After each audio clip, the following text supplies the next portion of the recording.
In the spirit of sustainable university industry collaboration, Research Center on Global Emerging and Re-emerging Infectious Diseases and University Technology Malaysia proudly present this international webinar.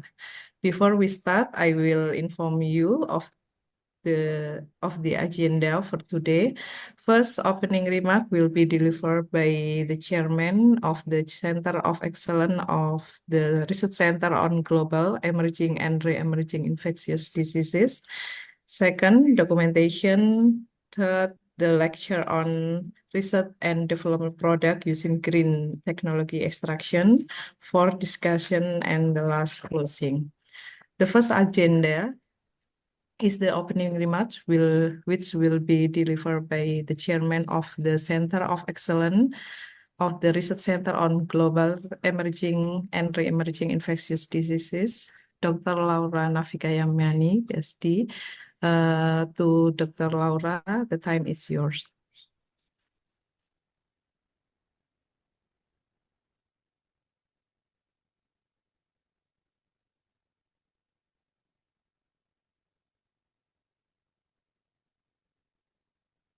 Dr. Laura.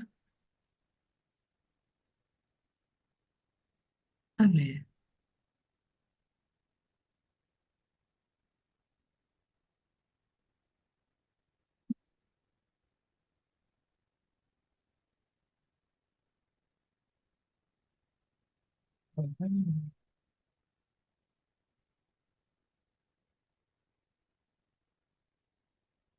Dr. Laura.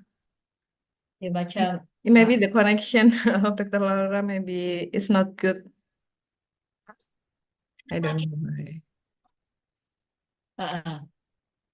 kita Yeah. kejap, Dr. Lara kemungkinan akan masuk semula tu. Iya, koneksinya sepertinya, Prof. Ya, ya, tak apa. Kita tunggu sekejap. Iya, Itu masih. namanya live, online, dia macam tu lah. Iya, trouble-nya online gini. Harusnya offline ya, Kak. Next mungkin Prof. Lisa bisa datang ke Surabaya. InsyaAllah, insyaAllah.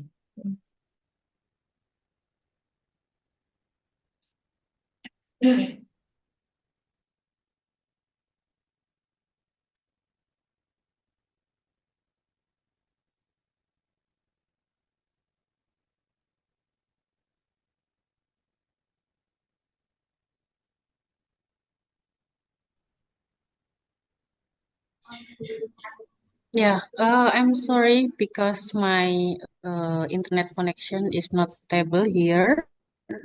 So I lost from the Zoom room. So I am back. Is it okay? Is it clear my voice now? Ya, Dr. Laura is clear. Yeah, okay.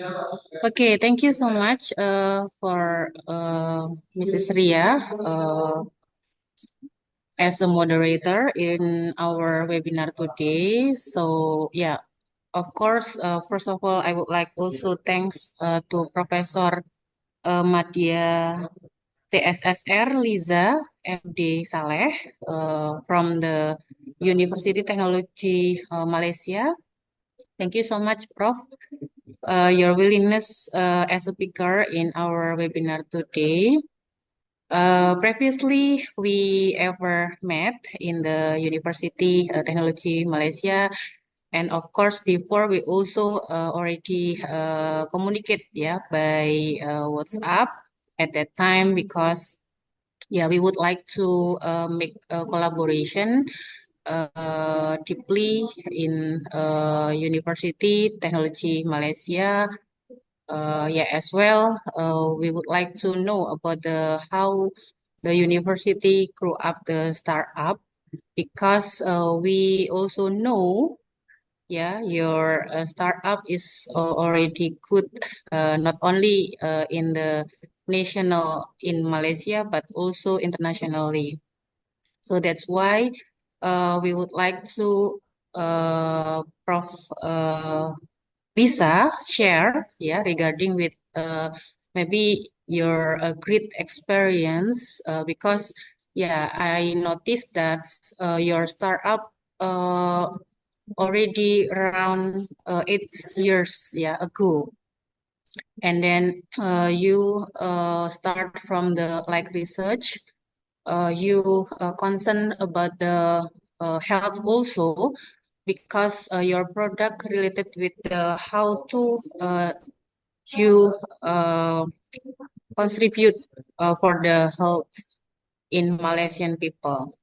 And then your product, I think, also interesting, yeah, because you promote not only in the Malaysia but also international, and you got many award, the good award related your work and your product. I think, yeah, this is a good opportunity for us. Thank you so much, your because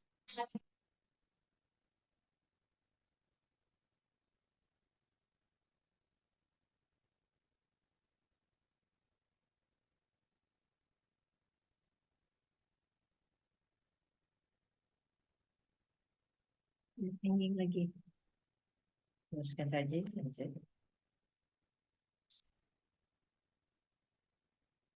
Still hanging. Still hanging.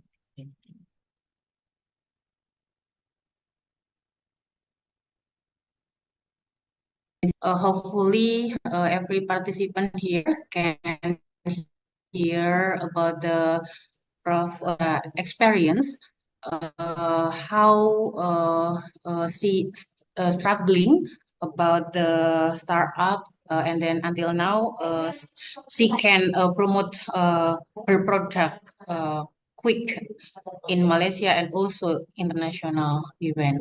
Okay, I think that's all, Prof. Liza, Yeah. and I back the time to Mrs. Ria. Thank you so much. Yeah. Yeah, thank you, Dr. Laura. So next we'll process with the next agenda, yeah, documentation. So we'll process with the group. To all participants, please turn on your camera. Yeah, please turn on your camera to take a picture. Ya, berapa grup Mbak? Yeah, we will start to take a picture. 3, 2, 1. Yeah, once more. 1, 2, 3. Or once more again. Please turn on. Okay. 1, 2, 3. Okay, finish. So now we move to the main agenda, the lecture on research and development product using green technology extraction will be delivered by Professor Madhya T.S. Dr. Liza M.D. Saleh. Before we begin, let me introduce our esteemed speaker, Professor Madhya T.S. Dr. Liza M.D. Saleh.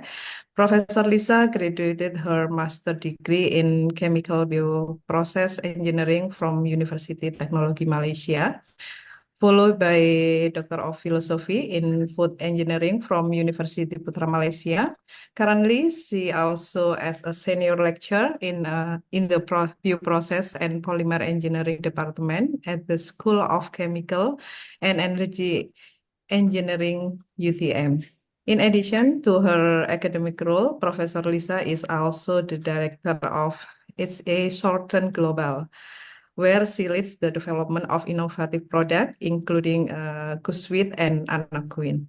We are honored to have her here today to share her knowledge and insight on research and development product using green technology. To Professor Lisa, the time is yours. Okay, so Alhamdulillah. Assalamualaikum warahmatullahi wabarakatuh. Can you all hear my voice clearly?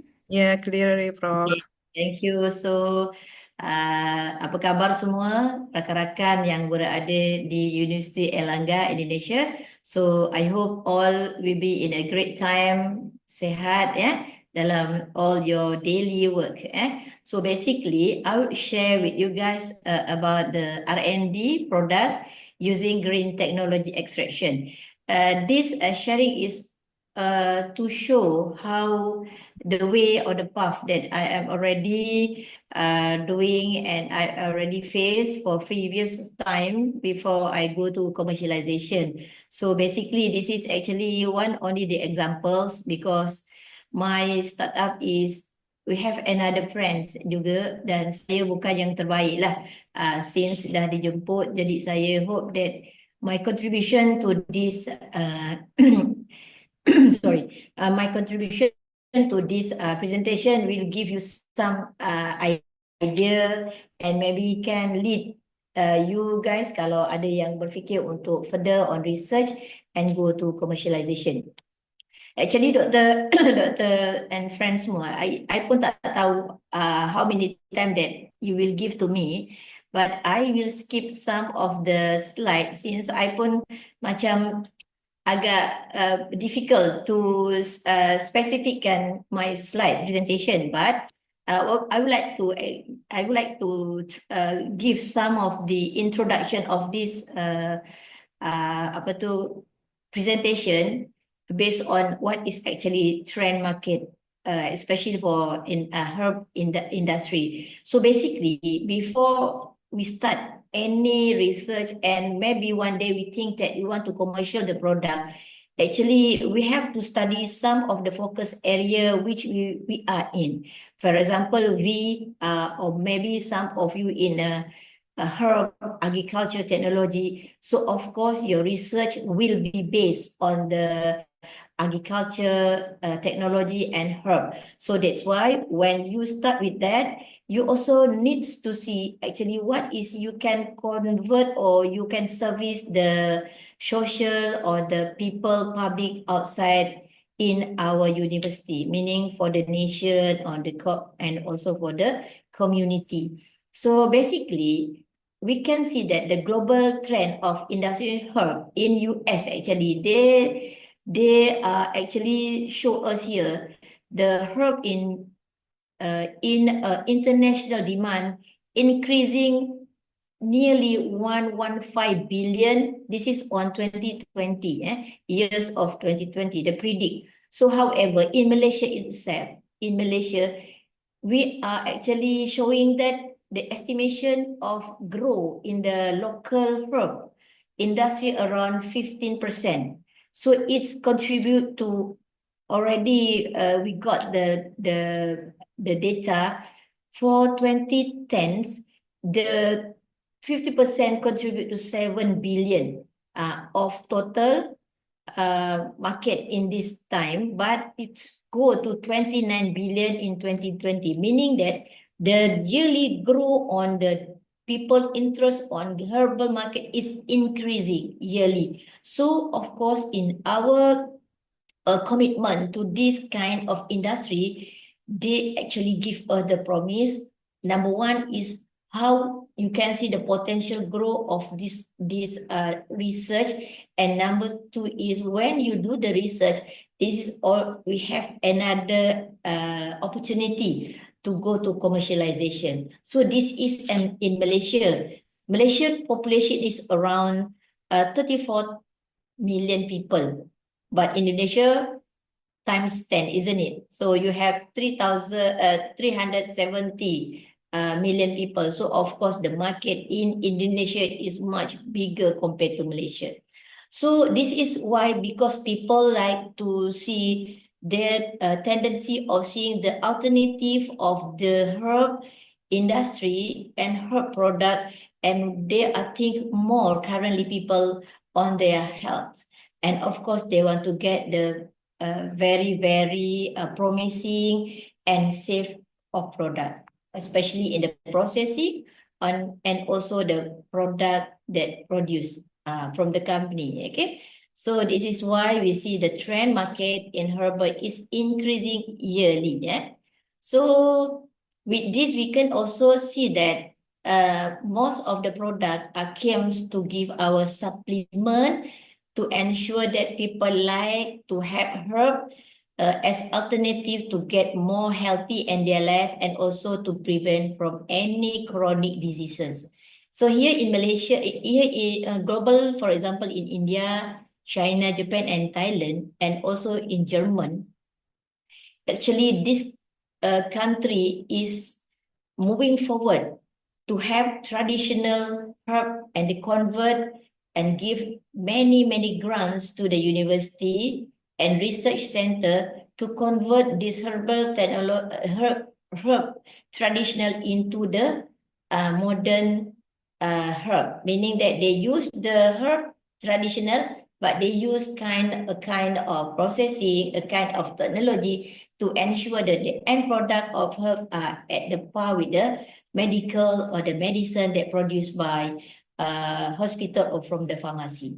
So this is very good because this country try to upgrade the herb in their country. So, okay, basically, as researcher, we know that the rules of the production or the research on the herb must be supported by clinical support, and also we also need to have a kind of the therapeutic properties from the herb for certain diseases. That's why this is how the herb market is growing.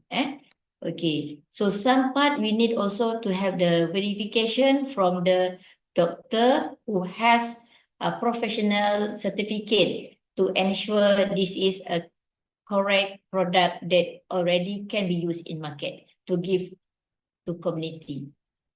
Okay, in Malaysia, actually we call here is a National Pharmaceutical Regulatory Agency, or NPRA, is direct under Ministry of Health Malaysia, and actually this ministry is under control with the World Health Organization. So most of the product, even in traditional form or modern form of product based on herb or maybe from the synthetic drug, we need the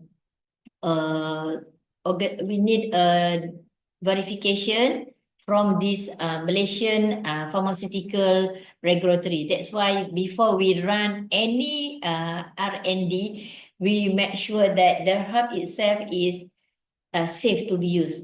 Okay, in our country, you know that what we call the ganja. Ganja is like what dalam bahasa Inggeris I can't remember, is prohibited, cannot be used. So we not do the research on that herb. Okay. So this is why we want to start the R&D. We need to know the background and the safety and the policy of our country is either this herb in a good condition or not allowed to be in a part of the research. Okay. Kalau tak, nanti kita hanya membazir duit kita beribu-ribu menjalankan kind of research, suddenly kita tak boleh gunakan dia untuk community. Okay. This is actually some of the phase that we need to develop before we go to the final product for commercial. So basically the first one is standardize and development of the product. We need to have many proven from the lab test, such as analysis for the bioactive compound, antioxidant, antimicrobiology, and any therapeutic activity that we can use to prove this is a very good quality of the herb. So what we can get from number one?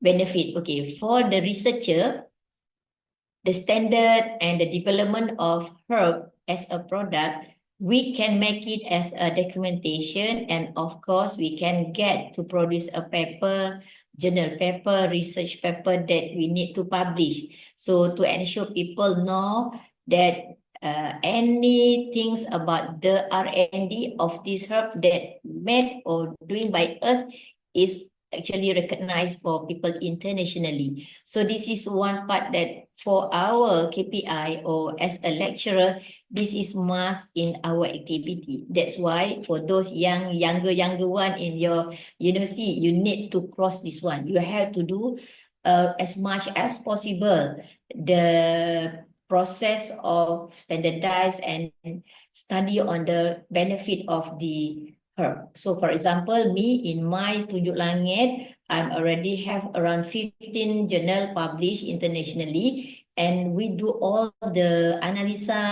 and even we doing such as antimicrobial and antioxidant is normal, something norm. But in terms of specific, what is good about this compound help for example, anti-diabetic properties. We saw also study on wound healing activity, and some study is cancer activity. So this is something good, and then we can publish this. So we can get a master student, we can get the PhD student. Don't forget, as a lecturer, this is the pathway that we need to cross, or we need to lalui, we need to cross, and we have to experience this to ensure the benefit and the credit will come to us as a lecturer and researcher. Okay, so number 2 is what you call a preclinical analysis. We need to have in vivo and in vitro study to have some approval from what we extract. So don't forget one thing that also we need to see the dosage study and also the toxicology study. This is very important. And some of the confirmation in Malaysia, we have to send the toxicology test to Pusat Racun Negara in one of the bodies that we go to get the certificate for ensure that the product or those we produce from the excess is free from any hazardous and toxin properties. Okay, number 3, this is very expensive. If you can go for it, then you need to go. If you don't have a budget for this, just leave it. So this is we call clinical study, which is you have to the real people that we apply our end product to ensure the effect. What happened when we claim, for the example, the product can reduce the blood sugar level. We want to see it, and we can also need to do this clinical study, but it's very, very expensive. Okay, so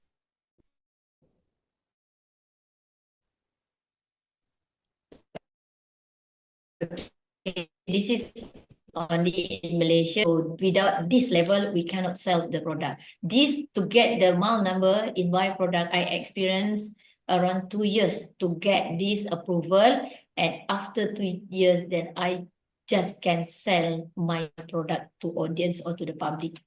So this is some of category of the product number. So this is continue. Okay, so what is actually when we call this is actually high value added product that come from our herb. Why we call it high value added? Actually, they have some hierarchy from the raw material here to the end product. The higher the hierarchy to this triangle pyramid, the value of product is very good, and the selling point or the selling price is very, very high. So example, if we have fresh materials such as roots, leaf, and so on, you can imagine how much the price in kilo for the green tea, for example, compared to what we already produced through the some system or processing until the high value. This one, if you sometimes buy the standard, bromine standard in lab, you garlic acid standard, maybe you buy some polyphenol standard in gram, very expensive. In Malaysia, it's come to more than 2,000 per gram. So compare with this one, very, very cheap. This is what we call the higher the technology, the higher value of the end product, the higher we need to spend to buy this end product. Okay, this is what I meant from this slide. So this is some of herb that already known maybe in Malaysia and also in Indonesia. For example, we call this misai kucing. So this is very good herb. So actually, it's in Malaysia already. People sell this product to the market for the people get some of benefit from this for the darah tinggi kan, high blood pressure, how this help to reduce the blood sugar content and so on. This is some example of the product. And this is Pegaga or Centella asiatica. Most of us already know about this. This is very good, have high antioxidant and good for wound heal. But surprisingly, actually, there's some company in Japan, they use this extract for their skincare product. Yeah, we understand. Sedangkan in Japan, I think they cannot grow even this Pegaga. This is climate is only suitable for our country, Indonesia, Malaysia, and some part of Thailand. But the commercialization and R&D is actually carried out by Japan, and the sale this product come back to us. We are being an end user. Rugi tak macam tu? Sayang kan? Okay. So I want to give some example. They have juice, for example. They have some the product for skincare. But the most popular, if you see, you search in Google, Centella asiatica skincare, the company will yang keluar is a Japan company tau. Okay, this is Hampedu Bumi is also good. We know about this product, this herb, and this is some of the examples of the product. This is also the Prekata, Oma Mordika Karantia. Pun banyak kan, kita pun gunakan dia dekat negara kita dan telah banyak dikeluarkan sebagai produk. Namun produk-produk ini yang kita katakan bila consume, adakah dia memberi kesan?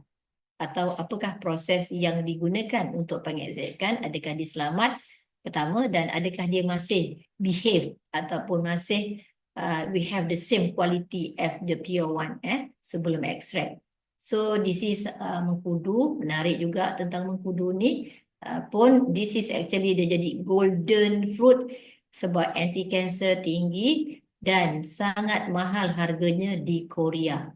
Dah ada produk dalam bentuk jus dihasilkan oleh orang-orang Korea. Namun begitu, of course, buah ni banyak terdapat di Malaysia dan Indonesia. Tapi for internal market, yang conquer adalah orang-orang luar, bukan daripada negara kita. This is why sangat sayang bila kita tidak menggunakan khasiat alam kita yang sebenarnya Tuhan bagi pada kita, tapi kita tak pandai nak gunakan dia untuk kebaikan balik pada masyarakat. Dan sebenarnya sepatut kita yang conquer, tetapi orang luar yang conquer. Kenapa? Sebab R&D mereka sangat bagus dan mereka juga ada banyak peruntukan untuk go to market from the R&D tadi.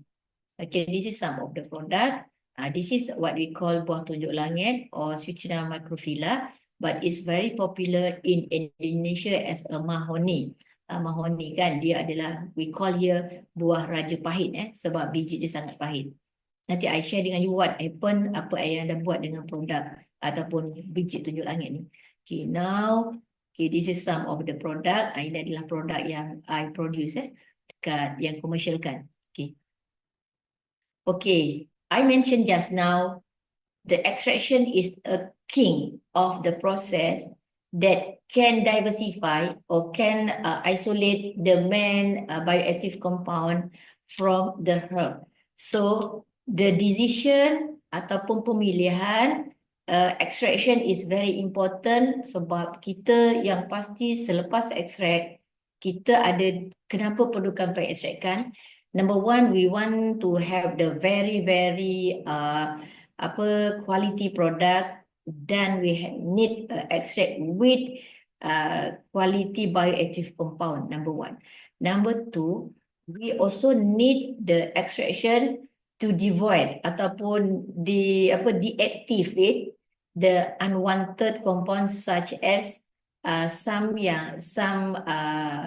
residue yang akan memberi kesan toksik kepada bahan tadi. So that's why kita kena pilih proses pengekstrakan yang betul. So this is some of the examples, because some of you are actually chemical engineer kan, macam I chemical engineer.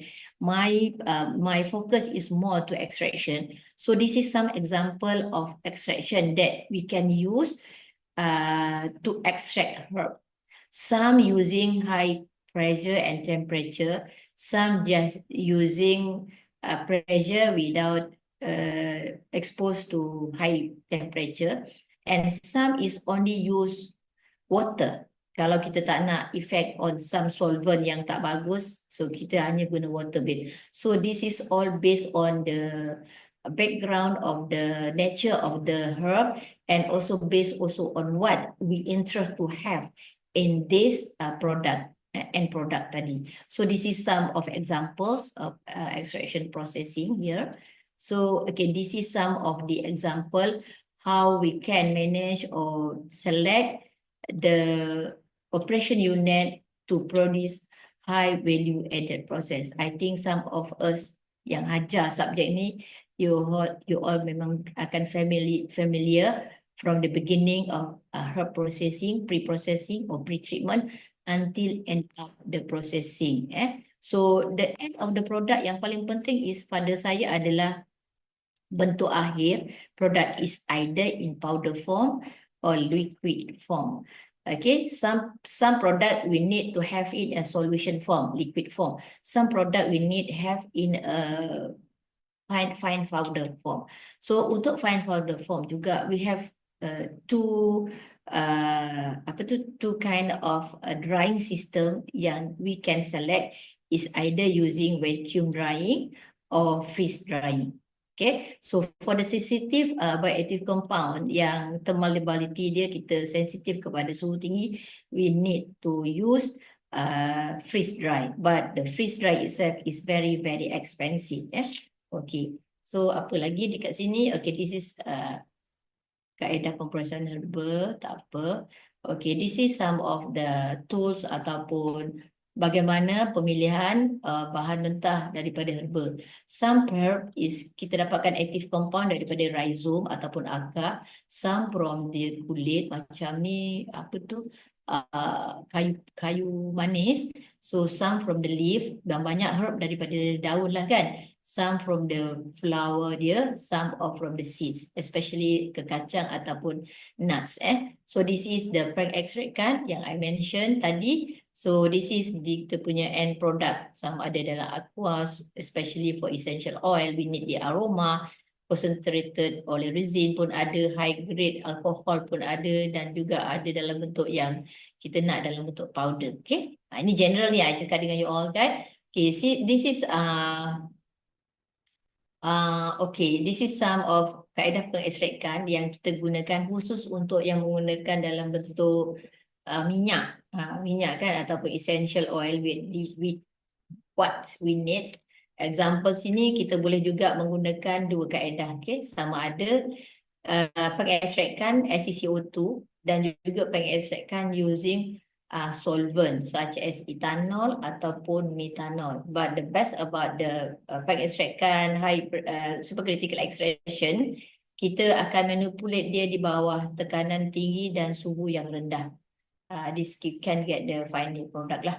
So okay, this is some of the pre-treatment after extraction. This is not one way of direction of operation, you get one product. No, before you get the crude product, we need to purify. So some of the tools ataupun device we need to use, example centrifugation, example we have the homogenizer. Okay, so ni tak apa. Okay, dah habis. I dah ringkaskan. Di sini adalah pemilihan kalau herba dalam bentuk powder, freeze dry ataupun spray dry. Cuma spray dry ni sangat tinggi lah. Operation suhu dia lebih kurang 210-190 degree Celsius. So kita kena berhati-hati dengan barang end product yang kita nak. Kita need again to recheck the quantity of bioactive compound yang tertinggal selepas proses ini. Okay, this is about, I want to go to my product actually. This is product pokok tunjuk langit ataupun dikenali sebagai Switzinia microphylla. Di Indonesia we call mahoni, dan sky fruit dalam bahasa Inggeris lah. Okay, this is actually the tunjuk langit punya pokok. I rasa you all pun tahu dia adalah pokok balak yang sangat tinggi dan dia sebenarnya tidak dihasilkan, kita akan ambil biji dia, tetapi biasa dia ambil ini untuk kita buat exhibition. Sebenarnya untuk dapat yang terbaik adalah dia akan pecah jatuh ke bawah. Iaitu dikutip. Kebanyakan orang akan gunakan kutip. So yang ini kita kena guna crane, panjat bumbung. Ini actually I nak keluar dalam television. So kita kena ambil dia fresh lah. Kalau kita sabit tak sampai pakai galah, tapi kita kena ambil petik di atas pokok gunakan crane. So kita dapat ambil buah yang sangat fresh. Ya, macam ni lah. Macam ni. Besar kan? Ni buah tunjuk langit. So actually dia bukan dapat buah tu macam tu aja. Ini adalah lamela dekat dalam dia ni. Yang ini adalah lamela dan di dalam dia ada biji putih. Biji putih ini yang kita ambil. Ya. Dan dia jatuh daripada atas pokok. Bila pecah dia punya kerongsong ni, dia akan keluarkan lamela ni, terbang ke bawah. Dikutip baru dapat ambil biji putih dekat dalam lamela coklat ni. Itu kaedah dia. So R&D yang saya lakukan around 7 years. Bermula 2012 sehingga 2019. We are running some of the research grant. Dan di dalam research grant tu of course we have to first using optimization of SFE as a part yang sangat penting to get optimum of the bioactive compound, to get the optimum of response such as yield kan. So we publish dan kita ada juga gunakan software design expert dan kita juga gunakan simulation some of the tools Excel untuk melihat kerana ataupun model yang ada untuk solubility, model-model yang adalah untuk mass transfer ataupun thermodynamic transfer, melihat bagaimana biji ini dengan activity, pressure, temperature dan yield tu dan co-solvent. Tanpa co-solvent flow rate tu kita tengok to ensure this is the best optimization process yang kita dapat. Dan di sini pun ada lebih kurang dalam 3 publication journal yang saya hasilkan daripada number 1 ni. So the next, okay, of course ini wajib kalau kita nak tahu antioksidan, antimicrobial activity tinggi atau rendah dan sebagainya, dan kita akan boleh publish dan kita ensure selepas dapat antioksidan tinggi, itu merupakan petunjuk kepada those all anti yang lain, anti-inflammation, anti-diabetic, kan, anti macam-macam, anti cancer dan sebagainya. That's why after we got indication ataupun signal from antioxidant and antimicrobial yang tinggi ini, baru kita akan meneruskan untuk R&D yang lain. So after that, for this bioactive compound analysis, what we are trying to do is we want actually make the comparison between optimization using SFE process, supercritical extraction process, and another extraction yang lain. For example, extraction yang kita ambil comparison yang ini adalah microwave assisted extraction dengan Soclad extraction. So from these two comparison, we can estimate which are the best. Is either SFE, Soclad, ataupun microwave assisted extraction. So kita tengok pada apa? Kita tengok pada antioxidant activity, kita compare juga daripada antimicrobial dan kita lihat pada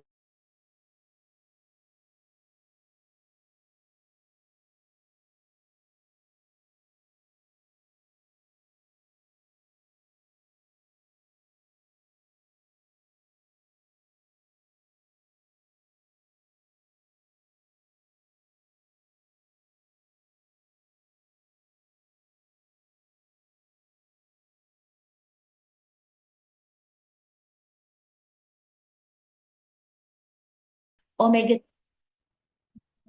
9, which is very good omega yang ada dalam minyak dia. So bila kita buat ni, so kita dah lihat bahawa omega adalah merupakan satu compound yang sangat bagus untuk membantu penumbuhan sel-sel baru. Jadi di sini kita terus pergi kepada wound healing yang mana kita akan lihat about the test on the stretch assay test, fibroblast test, dan juga kita buat collagen assay test. So dekat sini kita lihat bahawa betul lah dengan kehadiran omega 3 yang kita preserve semasa proses ini, sel-sel tadi bertumbuh dengan cantik selepas kita stretch assay, kita koyakkan, kita lihat bagaimana penumbuhan sel-sel baru, fibroblast cell dan juga collagen assay juga meningkat. So dekat situ dah publish lagi. Begitu juga dengan anti-diabetic properties. Orang tua kata it's good for, actually good for anti-diabetic. So kita cuba buat alpha glucosidase, alpha amylase, dan kita lihat, kita comparekan dengan Pregatta yang dikatakan juga tinggi dari segi anti-diabetic properties. So kita lihat dekat sini, anti-diabetic properties from this extract is higher more than 90%, which is less pada Pregatta, is around 74%. Maknanya dekat sini kita lihat a kind of extraction, betul dia prove increasing the bioactive compound, the increasing the value added as a therapeutic agent lah nanti benefit. So dekat sini kita lihat bahawa this is very good, and also they have very high on unsaturated fat. Maknanya dia mengandungi lemak-lemak yang baik dan juga dia mengandungi beta sitosterol daripada analisa. So benda-benda yang ini kita buat dan kita publish is a step and must in kita punya career as a lecturer and penyelidik, researcher, we need to publish. That's why dalam 7 tahun ni kita boleh publish lebih kurang dalam 12. Selepas nak menuju ke commercialization, then we go to another 3. Semua international, international punya ni lah publication. So, okay guys, kalau you all nak tahu, technology readiness level, kalau kita buat research, kalau kita nak pergi komersial, kita kena tahu commercialization kita tu berada di TRL ke berapa. Technology readiness ni level berapa. Kalau katakan kita masih TRL 1, TRL 2 dan TRL 3, maksudnya masih lagi dalam fundamental, baru lagi dalam teknologi, konsep dan sebagainya. Ini adalah indikator bahawa kita masih dalam R&D punya fasa. But when we go sedikit bermula dengan TRL 4 di mana kita dah start. Example, this is actually R&D juga. For example, bila you dah ada minyak, then you nak convert minyak tu dalam satu bentuk yang baru. Mungkin dalam bentuk krim, mungkin dalam bentuk lotion. Now, actually you dah develop prototype ni. So sometimes we need some collaborator daripada luar. Kalau dekat Malaysia kita ada company OEM dan sebagainya, dan juga agensi yang kita panggil government leads group GLC tu, dia bagi dana kadang-kadang di Malaysia. So dekat sini kita dah tengok bagaimana from the lab yang kita dapat tu menuju ke prototype.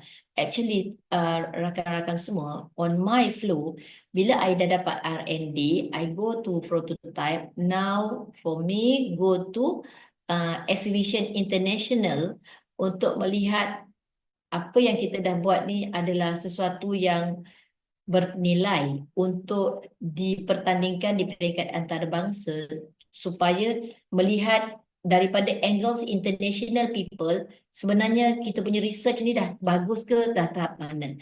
So once kita dapat pergi ke luar negara ataupun dekat negara kita sendiri pun, kadang-kadang kita boleh buat international tetapi dekat dalam negara sendiri. Tetapi audience yang datang, panel yang datang adalah from overseas, Jerman, Australia, mungkin daripada Thailand, mungkin daripada Hong Kong dan juga Japan. So people ni akan evaluate kita punya produk prototype. Tetapi dia evaluate tu bukan ketika fasa prototype. Dia akan tengok pathway yang you buat sebelum tu pada R&D step. Maknanya dekat situ dia akan evaluate dan lihat publication kita dan sebagainya. That's why satu perkara yang paling penting juga, kita kena patternkan intellectual properties apa yang kita hasilkan ketika R&D to ensure that kita secure dan tidak mudah untuk ditiru oleh orang lain kan.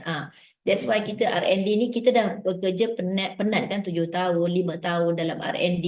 Tiba-tiba people dekat industri dapat aja idea kita, dia terus convert dan dia yang dapat untung. That's why being R&D people juga kita kena secure diri kita dan kita kena tahu mungkin di Indonesia bagaimana nak secure you all punya intellectual property supaya tidak mudah diambil oleh orang lain. Okay, so dalam TRL ini yang menariknya juga bila kita ada fasa seterusnya, bila kita dah dapat apa tu kita panggil dapat hasilkan prototype, boleh demonstrate dan sebagainya, mungkin kita dah boleh jumpa pada dana-dana untuk commercialization. Waktu ni kena secure semua ni. Secure you all punya paper, secure you all punya IP dan sebagainya. Okay, so go for nanti TRL 9 go to the real environment lah of commercialization. So actually this is HA Southern Global. Kami di sini, saya sebagai Managing Director ataupun CEO, di bawah ni adalah company yang diwujudkan dan kena tahu bahawa HA adalah spin-off atau start-up yang berdaftar dengan Universiti Teknologi Malaysia supaya kita boleh menjalankan aktiviti commercialization dengan izin. Tetapi kena bayar licensing dan royalty ke universiti, but at the same time, the activity of commercialization must be based on our expert, our R&D. Dia tak boleh suka-suka, oh, I nak buat ni lah, tapi bukan expert bidang tu, universiti tidak akan benarkan. This is our team.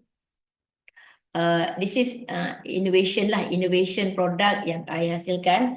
You all bayangkan, this is actually minyak. Ini adalah minyak, ini adalah biji tunjuk langit. By using extraction, supercritical extraction, we manage to produce these two things. Number one is very clear, liquid ataupun essential oil, and number two is the butter or resin ya.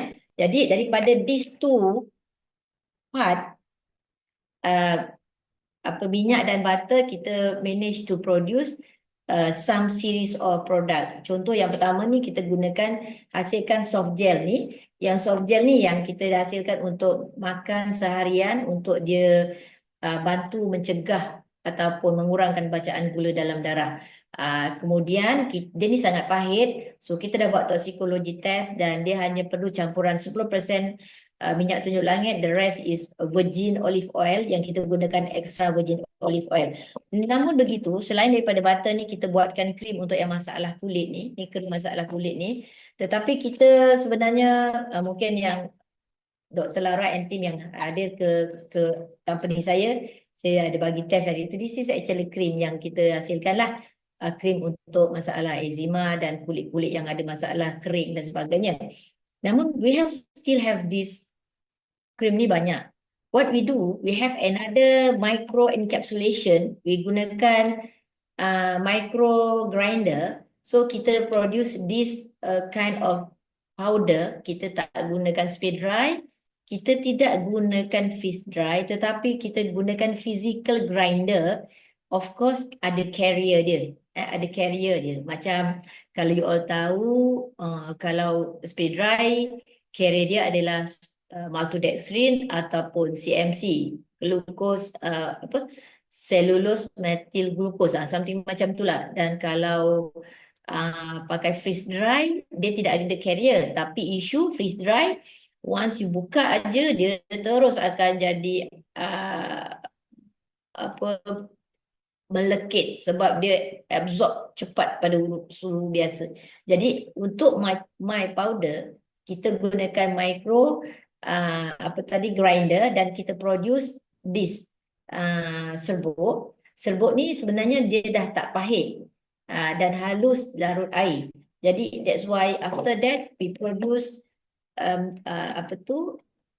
tunjuk langit kopi dan kopi tunjuk langit, yang mana ekstrak tu kita campurkan dalam kopi. So kopi kita ada rasa pahit, tetapi pahit dia tidak melampau melekat macam kalau kita gunakan pure. Sebab dalam 2018 di Singapura ada kes orang yang menggunakan direct consume tunjuk langit ni untuk kawalan kencing manis. Dia orang ada masalah pada hati, masalah pada ginjal, dan darah dia pekat. Sebab apa? Of course kawan-kawan, if kita gunakan semua benda secara fresh, pure, dia memang ada getah dia, dia memang ada toksik dia dekat dalam tu. That's why kita perlu extract. Sebab the extract itulah kita memisahkan bahan yang unwanted atau residu tu.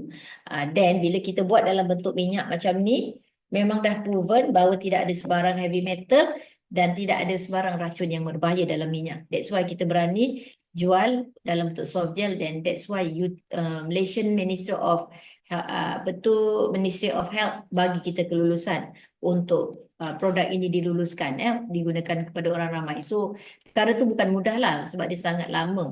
So ini adalah untuk teknologi validation. This is some of the publication, apa-apa yang kita buat lah untuk dapatkan produk ni, right? So this is some of the marketing kita. Kita letak juga produk di farmasi. Selepas kita menang gold dekat Korea tu, kita dijemput oleh some of very popular lah ni media utama television Malaysia seperti Isra Awani, RTM. Sebab di Malaysia saya rasa inovasi perlu diangkat dan banyak media massa sangat-sangat menyokong lah R&D ataupun inovasi. Okay, ini adalah TV 3, TV bernama. So some of the newspaper cutting. This is some of our buyer lah. Kita masuk banyak exhibition. Ada yang sendiri datang ke syarikat kita, repeat beli produk kami. So this is international activity lah yang kita join tu. Macam contoh ni kita join dengan di Arab, dan baru-baru ni actually saya baru balik daripada Korea. Kita dijemput khusus dalam program nama dia Traditional Sancheong Exhibition. Sancheong tu dia 4 jam naik bas daripada Seoul. So saya dijemput dengan satu lagi company dekat Malaysia. Kementerian hantar 10 nama. Alhamdulillah yang dijemput saya punya company dengan satu lagi company yang pengilang utama lah untuk buat shampoo, krim dan sebagainya. Company tu memang besar. Company saya ni kecil je, tapi alhamdulillah dijemput mungkin sebab inovasi itu. Dan di sana kita diberi tambang pergi balik percuma, penginapan disediakan, duit makan harian pun diberi. Alhamdulillah lah, saya pergi lebih kurang 5 hari bersama beberapa negara yang dijemput. Masa tu dekat Korea. Somewhere bulan 3, 2024. Saya tak letak gambar dia. Okay, so some of activity lah kita buat di luar, dan kita menang juga di Malaysia Technology Expo. This is some of the medal yang kita dapat. Ini penting kawan-kawan untuk commercialization. Sometimes this is good for you to have as something that you can publish for content creator korang. Macam tu untuk convince orang lah tentang our product. Okay, this is some of the medal juga. And the best dekat Malaysia hari tu kita dapat anugerah special award from the Japan apa kita panggil ni dia Japan Intellectual Properties Organization. So dia bagi kita award sempena apa tu the best healthcare product. This is I cakap dengan you all, halal penting, produk kelulusan daripada Kementerian Kesihatan juga penting di sini. This is approval that kita tak ada toksik di dalam kita punya produk. Ini adalah testimoni yang menggunakan produk ke kita memang banyak. So mungkin sebelum saya akhirkan saya punya apa tu kita punya presentation hari ini. Kalau ada masa you all boleh scan, you all macam biasalah follow, comment and share. So please come to our new world of TikTok. TikTok ni memang kita gunakan sebagai wadah untuk kita marketkan produk, but at the same time to share knowledge tentang benefit atau best about produk gosip tunjuk langit ni.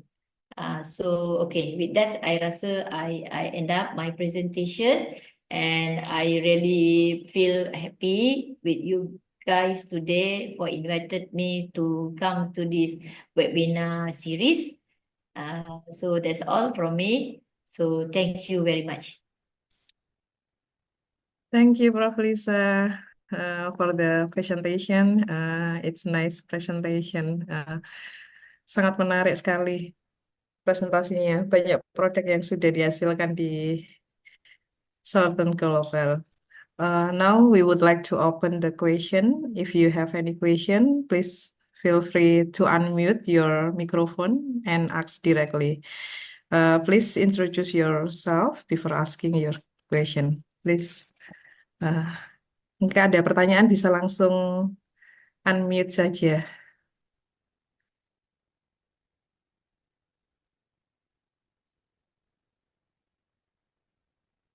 Ya, boleh. Nanti saya boleh jawab.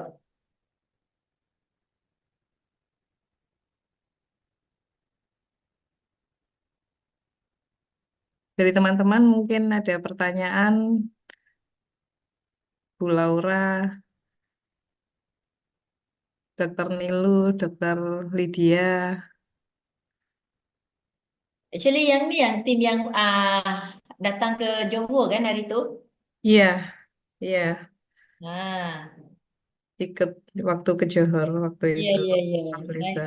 Nice to see you all guys. Ya. Nanti datanglah semula ke sini hari tu suntuk. Iya, kita sudah juga coba ini produknya Prof Lisa ya. Nah, Ya, Alhamdulillah. Thank you very ya, much. Mm-mm.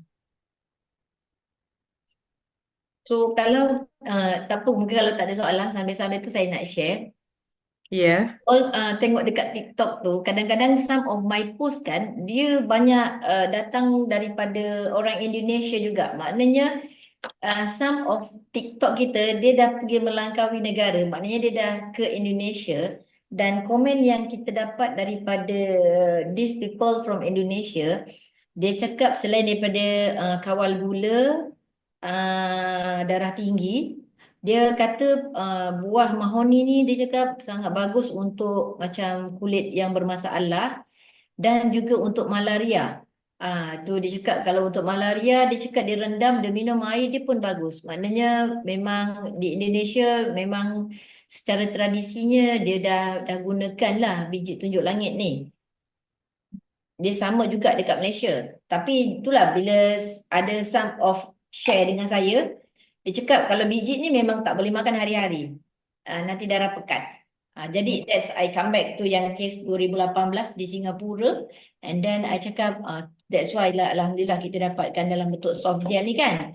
Jadi yang ni memang sesuai lah kita boleh makan sehari-hari. Kalau contoh tak ada masalah kerja manis atau tak ada masalah kesihatan, sebenarnya kalau usia kita 45 tahun ke atas tu kita dah kena berjaga-jaga lah.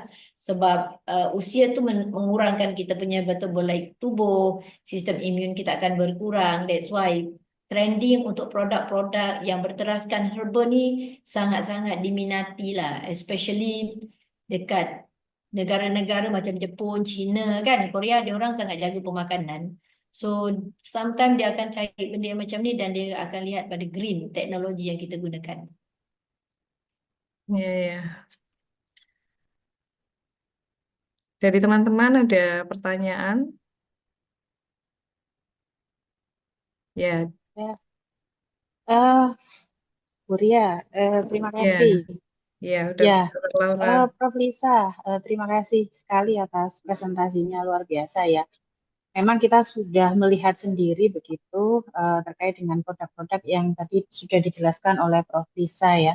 Kita datang ke company-nya Prof. Lisa saat itu dan alhamdulillah juga Prof. Lisa memberikan beberapa produknya sehingga kita bisa try ya secara langsung terkait dengan apa namanya hand cream, kemudian juga sampai yang apa namanya dari buah nanas itu ya Prof. Dia Bisa kan? ya Nah, ya, ya itu dan Projet. ya nah itu kan kalau tidak salah bisa digunakan untuk menghaluskan kulit ya Prof. Nah, Bisa. ya, betul, Ya, betul. jadi ya, nah mungkin itu yang menjadi salah satu keunikan keunggulan ya dari produk Prof. Lisa begitu. Jadi kita bisa tidak hanya menggunakan apa skincare ya. Kalau sekarang kan modelnya pakai skincare begitu, tapi dari apa yang sudah di-create, diinovasikan oleh Prof. Lisa, sebetulnya dengan konsumsi sesuatu yang mungkin sudah diteliti ya sebelumnya di laboratorium dan sudah dibuktikan bahwa ada mungkin senyawa-senyawa yang dia memiliki khasiat untuk anti-aging dan sebagainya begitu. Nah ini sangat luar biasa ya Prof. Lisa. Ini mudah-mudahan teman-teman yang ada di sini ini kebanyakan Prof. Lisa yang hadir adalah researcher, peneliti dari Institute Tropical Disease. Jadi memang secara kefokusan banyak yang apa namanya melakukan riset tentang penyakit-penyakit infeksi. Tapi ya tidak ada salahnya ya. Tadi juga sudah dijelaskan oleh Prof. Lisa produk-produk misalkan dari buah tunjuk langit ya atau mahoni begitu itu memang kefokusannya pada penyakit misalkan diabetes, hipertensi, jadi penyakit-penyakit yang sifatnya non communicable. Tapi tadi juga sudah disinggung ya kalau mau dicoba barangkali sebagai anti microbes ya atau anti parasite ya seperti malaria dan sebagainya ini barangkali ya memang bisa begitu Prof. Bisa. Tetapi mungkin apa namanya bisa seperti melakukan kolaborasi begitu Prof. Bisa ke depannya digunakan untuk anti-anti microbes yang lain. Mungkin kalau anti malaria sudah ada yang berkolaborasi atau kerjasama dengan company-nya Prof. Lisa, mungkin di anti microbe yang lain seperti anti HIV dan seterusnya ini ya bisa aja nanti kita coba diskusikan begitu Prof. Lisa. Dan yang kedua adalah dari penjelasan Prof. Lisa ini kita pinginnya juga terinspirasi ya memang nggak mudah ya Prof. Lisa untuk mengembangkan startup di awal-awal. Mungkin Prof. Lisa sudah jatuh bangun begitu, tapi kalau kita lihat sekarang sangat luar biasa ya, sudah dikenal tidak hanya di Malaysia tapi internasional produk-produknya, kemudian juga sudah diakui, diapresiasi di banyak negara. Jadi beliau mendapatkan banyak award begitu. Nah ini yang mungkin bisa menjadi motivasi kita bersama ya. Jadi mengembangkan produk itu memang di awal dirasa sulit, dirasa seperti apa ya? Kalau bahasa Surabayanya atau bahasa Indonesianya itu kita seperti enggan begitu, Prof. Isa. Karena kita akan terbentur birokrasi-birokrasi ya di negara misalkan di Indonesia. Tapi tadi sudah dijelaskan ya, intinya adalah eh, kita harus bisa apa ya mendapatkan funding-funding begitu ya untuk mensupport riset-riset yang kita lakukan karena memang nggak mudah dan juga nggak murah gitu. Nah ini yang mungkin kita banyak belajar dari Prof. Lisa bagaimana di awal-awal ya mengembangkan startup. Terima kasih banyak Prof. Lisa atas insight-insight yang sudah diberikan. Ini sangat sangat bermanfaat. Mungkin teman-teman bisa bertanya ya. Mungkin sudah ada yang mencoba begitu mengembangkan suatu produk tapi menemukan kendala-kendala. Nah, ini bisa sharing. Mungkin ada saran dari Prof. Lisa. Terima kasih Mbak Ria atas Ya, kesempatannya. terima kasih Dr. Laura. Ya. Di sini ada beberapa juga Dokter Lisa, apa peneliti memang fokusnya di infectious disease. Di sini ada Dokter Lydia, fokus di herbal medicine. Mungkin Dokter Lydia bisa berbagi eh, apa saja yang sudah dihasilkan di Institute of Tropical Disease, khususnya di herbal medicine. Terus mungkin ada yang bisa di apa ditanyakan juga. Mungkin Dokter Lydia. Nah, Iya, dianya fokus di herbal medicine dan ada beberapa produk Prof. Lisa terkait dengan anti malaria juga ada. ya, saya boleh boleh saya cakap. Iya, Ya, sebab Dokter Lydia. Dokter Lydia ada. Ini Mbak Lydia nggak ya? Oh, mungkin sambil kerja kerja di lab ya. Oke. Iya, iya, Kalau tentang malaria kan, iya tentang malaria. sebab Oh, ya, ya dari sebab Bu Dinar. boleh dengar. Ah, mohon maaf. Ya, Assalamualaikum warahmatullahi wabarakatuh. Nih, Waalaikumsalam. Waalaikumsalam. iya, terima kasih untuk sharing ilmunya, Prof. Jadi menarik sekali nih bahan alam untuk eksplorasinya, nggih, terutama di LPT. Saya kebetulan sih dari kelompok studi Kusta Ya. dan sedang S3 juga tentang drug discovery. Mungkin apakah apa namanya tadi tunjuk bintang ya? Pohon Langit. tujuh langit. Maaf, karena mohon maaf saya tadi masuknya agak terlambat, jadi saya sedang mengerjakan di lab, wet lab. Untuk kaitannya dengan kelompok studi Kusta, itu mungkin yang tertarik adalah eksplorasi antiinflamasinya ya. Karena di pasien kusta itu biasanya ada terapi. Jika dia terjadi reaksi itu biasanya dokter itu butuh antiinflamasi, biasanya steroid. Itu mungkin kita eksplorasi obat antiinflamasi non steroid. Itu pertama, atau mungkin yang berikutnya adalah imunomodulator. Hmm. Ya mungkin eh, itu juga bisa dipakai untuk memperkuat imunitas pasien karena biasanya pengobatan kusta itu agak apa sama seperti TB, jadi biasanya long term gitu dan multi drug gitu, jadi mungkin kita perlu imunomodulator gitu ya, mungkin kita bisa bekerja sama nantinya, Prof. Betul. Ya, Mungkin betul. Menarik itu sebab kalau dekat Malaysia, sebab mungkin sebab Indonesia population you all very very high compare to 10 times compare to Malaysia. Jadi macam kat Malaysia kita kusta dengan malaria dah macam tak ada sebenarnya dah. Dulu kita ada satu pusat kusta, rawatan kusta, sekarang pun dah tutup. Maknanya dekat Malaysia dah tak ada. Tetapi saya faham sebab kat Indonesia kan dia terlalu padat penduduknya. So kusta tu masih ada. Memang ada kajian juga yang saya ada baca buku, dia memang bagus juga untuk immune system. Tetapi kita di sini saya tak buat sebab saya tak buat untuk immunity system ke apa sebab bukan kepakaran. Sebab kepakaran saya kan saya cakap tadi lebih kepada macam processing, chemical engineer, mechanical, and then apa yang saya buat tu sebenarnya agak surface sebenarnya setakat antimicrobial, sentuh sikit tentang apa nama antioksidan, anti-inflammation pun kita buat. Kemudian kita ada buat yang anti-diabetic. So, bila di situ, itu pun duitnya dah banyak.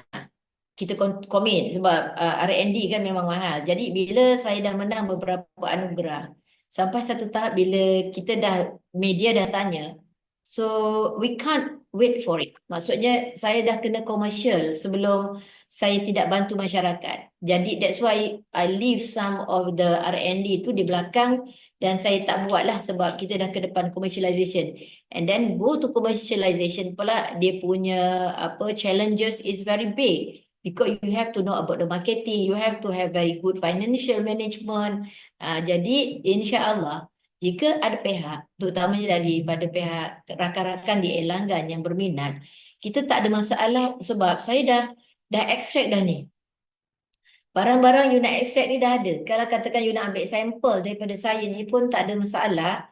Kita just buat macam MOU sedikit ke apa research collaboration. Saya boleh bagi. Maknanya part untuk you extract yang mahal tu sebab SFE tu mahal. Nak beli device dia pun saya buat berpuluh ribu satu kali extraction. So sekarang ni kita dah skip that part. I just can give you this all extract. You buat je dengan kaedah apa yang study yang you rasa perlu. Kalau you perlu buatkan dia hydrolysis lagi ke, kalau you kena buat dia purify lagi ke, ataupun ubah bentuk ke, kita tak tahu. Tapi mungkin rakan-rakan di sana yang lebih tahu bagaimana nak change from the raw yang saya buat ni. Tetapi the important parts, you dah lepaskan kos yang agak mahal, iaitu extraction tadi tu. Nampak tak? So kita smart dekat situ. Yang itu you ambil you buat. Macam tu. Jadi senang. Sebab antimicrobe pun sangat tinggi untuk extract kita. Dua-dua tahu ni. Ni minyak, ini butter. Dua-dua bagus.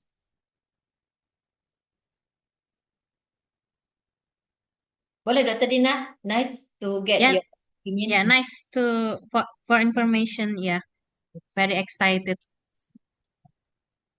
Thank Ya, you very much. ya terima kasih Bu Dinar. apa ceritanya sama beberapa mungkin proyek yang nantinya bisa dikolaborasikan, dikerjasamakan dengan Prof. Lisa ya terkait Kusta, Prof.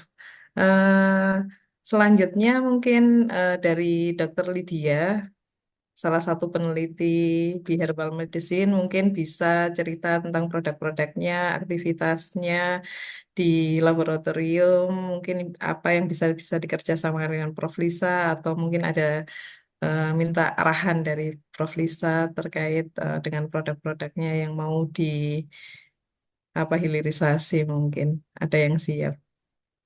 Nah, ini Prof. Dr. Lydia. Baik, Ya, ya. terima kasih Mbak Ria. Salam kenal Prof. Liza. Perkenalkan saya Lydia. Ya. Saya tergabung dalam study group NPMRD, Natural Product Medicine Research and Development. Di study group ini kami meneliti untuk drug development, terutama dari natural product, dari tanaman, dari marine, juga dari microbes. Tapi mostly dari tanaman. Kami ada beberapa prototype untuk anti malaria, terutama fokusnya di anti malaria. Tetapi tidak menutup kemungkinan untuk bekerja sama. Sementara ini masih internal di lingkungan IPD sendiri dengan studi grup yang lain seperti dengan grup seperti HIV atau grup untuk dengue. Jadi kami ada bahan natural product akan diujikan untuk bioactivity-nya baik secara in vitro maupun in vivo. Jadi kalau untuk prototype kami ada produk anti malaria. Pengembangan atau drug development lebih ke etnomedicine. Jadi yang dipakai di endogenous culture masyarakat akan kami eksplor untuk tanamannya, kemudian kita ujikan di laboratorium, kita uji aktivitasnya. Jadi kita berikan scientific base-nya, gitu. Mostly dari data yang ada empirical itu kita menemukan banyak candidate yang sangat potensial untuk dikembangkan lebih lanjut. Tapi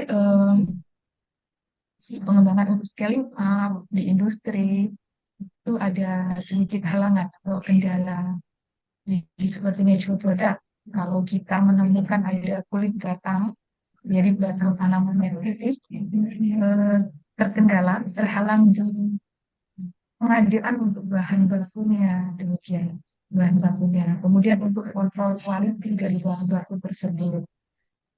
Jadi mungkin Prof. Liza bisa sharing untuk apa ya pengadaan bahan baku atau kontrol kualitas dari bahan baku tanaman untuk drug development dan juga scaling up dari laboratorium scale ke pilot scale ataupun industrial scale. Baik, saya rasa itu yang bisa saya sampaikan. Terima kasih sekali atas penjelasannya, Prof. Liza. Baik.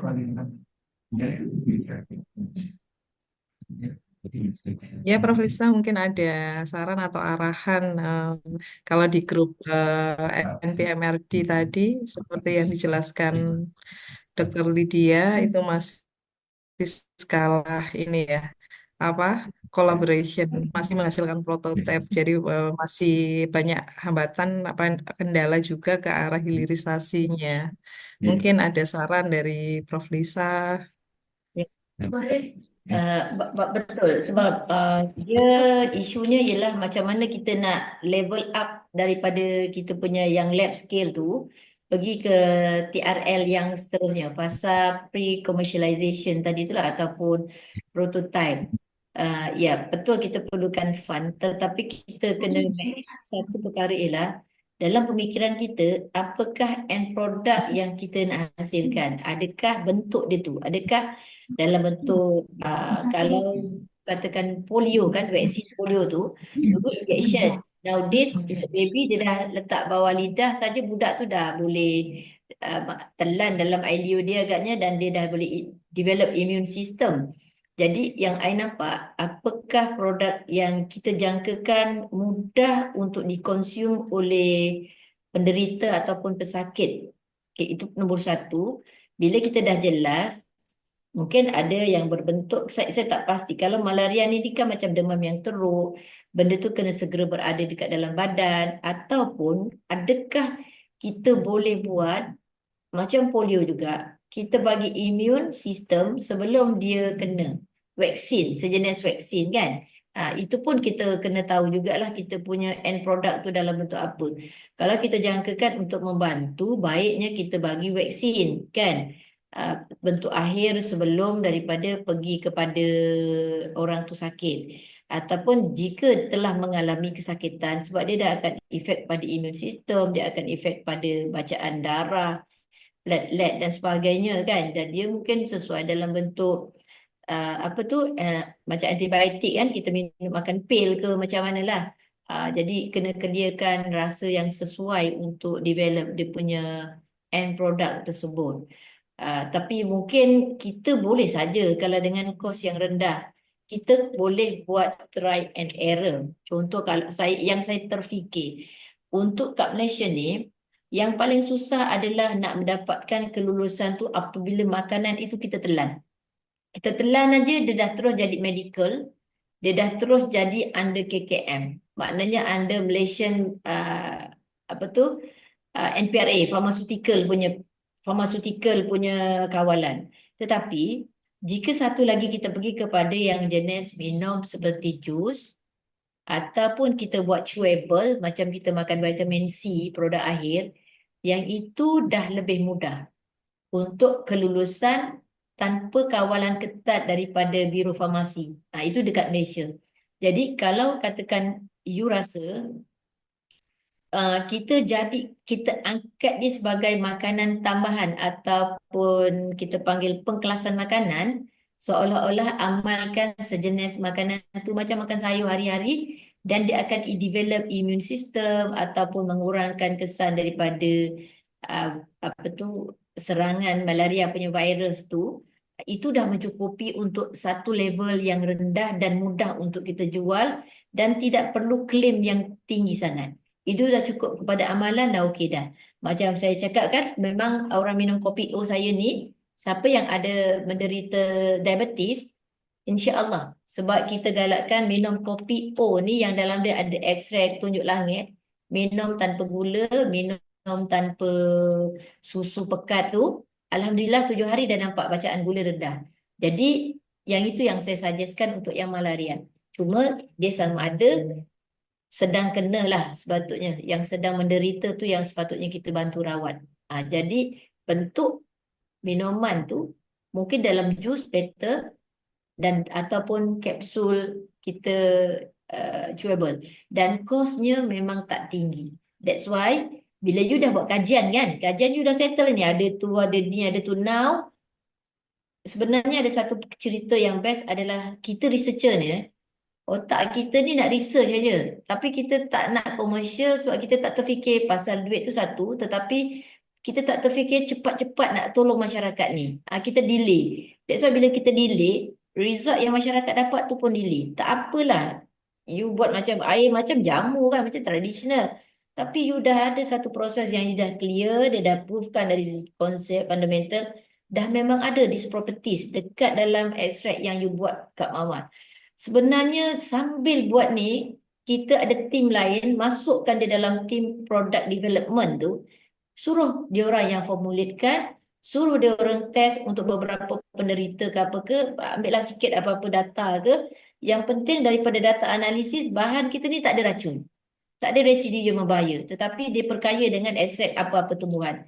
Try bagi, tengokkan apa kesan dia. At least benda tu dah boleh jadi satu langkah awal sebelum kita end up kita tentang large scale ke kan, nak dapat dana yang klinikal sangat ke, tetapi itu dah mencukupi. Sebab sebenarnya masyarakat ni dia dah tak sabar dah nak sihat kan, dia dah tak sabar nak dapat quality produk daripada researcher ni.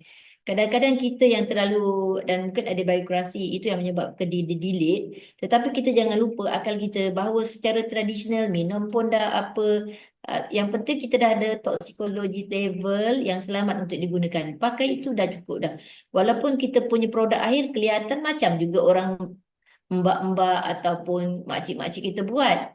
Dia memang buat tetapi dia tak ada ukuran. Kita buat ada ukuran. Walaupun produk kita dalam bentuk jus, dia pun dalam bentuk jus. Tapi dia grind semua, dia masuk yang bahaya, yang tak bahaya tu dia masuk, dia kasih orang minum. Kita tak. Kita dah isolate, kita dah extract. This is the different. Walaupun method guna sama, jus contohnya. That's why I cakap dengan doktor, doktor boleh bermula doktor kalau doktor dah dapat result yang baik dan potential of this herb. Sebab pergi sahaja pada perkelasan makanan. Kalau kat Malaysia lah, dia tak payah tunggu lagi pada yang tinggi sangat tu. Ubat-ubatan tu tak payah. So, nampak tak? Don't waste our time. Kita dah dalam 2-3 tahun, 4 tahun kajian, okey dah. Macam saya tak cerita tadi, sebenarnya kalau saya cerita tentang produk nenas yang saya buat tadi, yang Dr. Laura mention, it take around 3 years saya dah dapat produk. Itu dah ada sirim, kita dah ada KKM, sangat cepat sebab dose extraction method is already done. My part for that activity adalah untuk buat sedikit certification, buat sedikit stabilization on prototype, dan kita terus buat produk. Sebab everybody know that bromelain and vitamin C from nenas pineapple is very good. Jadi kita pula pilih pula proses yang tidak ada bahaya racun, kita panggil sub water extraction, dapat dia punya tu terus kita pergi ke makmal buat aja analisa. Yang itu tak perlu R&D yang lama sebab everybody know about nenas punya kebaikan. Macam tu doktor. Iya, gimana Terima Dokter kasih. Lydia? Iya, sudah Ya, banyak pencerahan sangat dari mencerahkan. Terima kasih Prof. sharing Lisa. pengalamannya. Terima Ya, kasih Prof. Liza. sama-sama. Terima kasih Ya. Mbak. Iya. Ada any question for the other? Ada pertanyaan lagi? Oh iya, mungkin saya Prof. Lisa mau tanya. Misalkan kita mau berencana untuk membuat suatu produk dan arahnya nanti kan pasti kita patenkan ya. Di ta- untuk membuat suatu produk ada beberapa tahapan. Tadi Prof. Lisa tahapan research and development, terus ke create prototype, terus ke komersialisasi. Nah, dari tahapan itu sebelum kita patenkan, apa bisa kita membuat kayak sebuah artikel publikasi apa bisa kita publikasikan untuk ke arah paten itu mungkin Prof. Lisa di sisi mana yang bisa dipublikasikan dari ketiga tahapan itu untuk membuat suatu produk. Okey bagus. Kalau untuk intellectual properties, dia sebaiknya kita buat patent tu ataupun IP kita sebelum kita publish. Okey, so daripada kajian yang kita buat, contoh saya pun tak tahu stage saya dulu. Bila kita antara tahun pertama, kedua, tahun ketiga baru nampak result, dah cantik dah. So kita terus patent kan, maksudnya filing patent. Filing patent ni kita dah lock dah patent kita punya potential dekat situ. Selepas tu proses patent pun makan masa lama 4 tahun kalau produk saya kalau proses saya fokus on proses. Jadi patent proses tu saja kalau kat Malaysia lah dia memang makan masa 3-4 tahun sebab dia kena check apalah, kena reviewer daripada luar lah. Dia sebenarnya nak reject tapi kita fight kenapa nak reject. This is actually sangat-sangat pure tanpa sebarang orang buat perkara yang sama, kita kena berhujah tau. Dia tolak sana tolak sini 4 tahun. Tetapi menuju 4 tahun tu sebab kita dah patent kan, kita dah patent kan filing patent, menuju 4 tahun tu saya publish saja. Dia datang together. Tetapi sebelum you buat patent filing number tu, yang itu you tak boleh you tak boleh publish dulu. In Malaysia lah through my experience. Jadi di situ kita buat patent filing, after menunggu real patent number keluar, kita buat publication. Dan my part, saya patentkan adalah kaedah.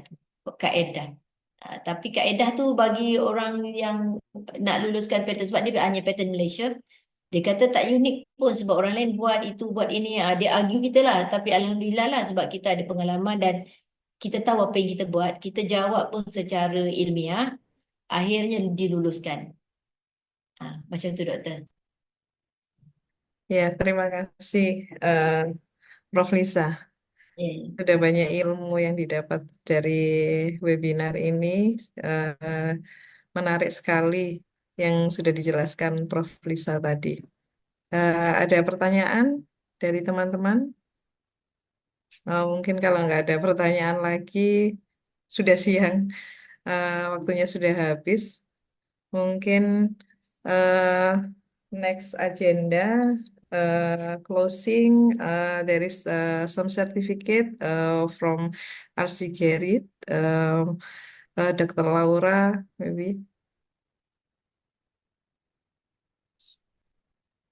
Ya, Prof. Lisa, ini sertifikat apresiasi ya untuk acara webinar ini untuk Prof. Lisa yang sudah berkenan Iya. sebagai pemateri speaker hari ini.